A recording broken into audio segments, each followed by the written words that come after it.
Katatapos lang ng World Breastfeeding Awareness Month.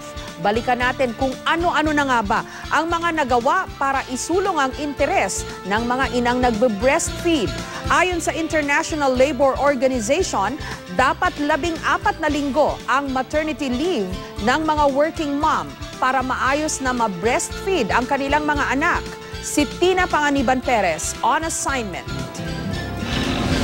Sa mga hirap magpa-breastfeed sa kanilang baby, itong superfood para kay mami. Aros kaldong nilagyan ng malunggay, kamote at kalabasa, at itong miking may sinabawang gulay. Mura na, masustansya pa. Pero para siguradong sapat ang supply ng gatas ng ina, siguruhing hindi barado ang daluyan ng breast milk.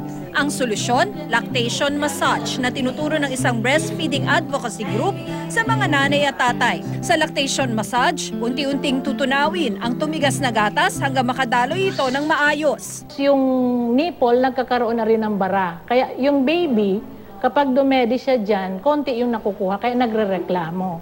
Dahil ang butas ng nipple is 20.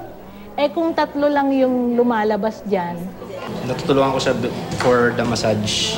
So, tinuturo sa amin yung massage. Masakit siya since barado, pero nung nakita ko nag-flow yung milk, parang sumirit. Very fulfilling kasi meron pala. Batay sa tala ng National Demographic and Health Survey, 9 sa bawat 10 batang Pilipino, laki sa gatas ng ina. Gayunpaman, masirap daw ang mga inang nasa syudad na makahanap ng panahon para ma-breastfeed ang kanilang anak.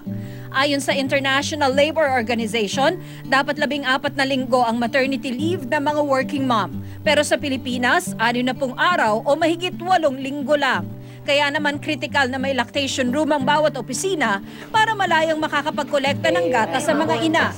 Sa Expanded Breastfeeding Promotion Act of 2009, may 40 minutong laang oras para makapag-breastfeed o makapagkolekta ng gatas sa bawat 8 oras na pagtatrabaho.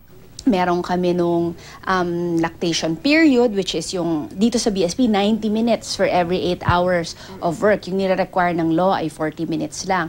We're given time naman para din mag-express. So yung mga nauuwi kong milk, yun pa rin ang nagiging milk ni baby. Yung pagkakaroon ng very supportive lactation policy ng Bangko Sentral, very helpful kasi siya. Pero di lahat ng ina nakakabalik agad sa trabaho pagkatapos manganak. Marami sa kanila, hirap makahanap ng trabaho.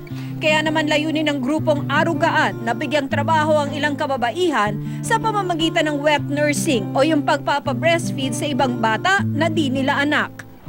Responsibilidad namin bilang wet nurse, syempre andyan yung pag-aalaga sa bata. Syempre, nabubusog siya, yun, naaalagaan namin sila ng maayos. 4,000 hanggang 5,000 pesos ang kita sa wet nursing kada buwan. Prinsipyo namin, we will not provide wet nursing service if you won't breastfeed. Because the purpose is to empower both women to breastfeed. Hindi birong responsibilidad ang pagpapasuso ng anak. Dito kasi nakukuha ng bata ang mga pangunahing nutrisyon sa kanyang paglaki. Kaya naman sa bahay man, opisina o pasyalan, dapat buo ang suporta sa mga ina. Against all during emergencies, during crisis stress, talagang ang breast milk, may hormones yan na nag-i-stimulate ng relaxation. That's why we call it love hormone. Na ang gatas ng ina ay puno ng antibodies. Ako si Tina Panganiban Perez at ito ang aking assignment.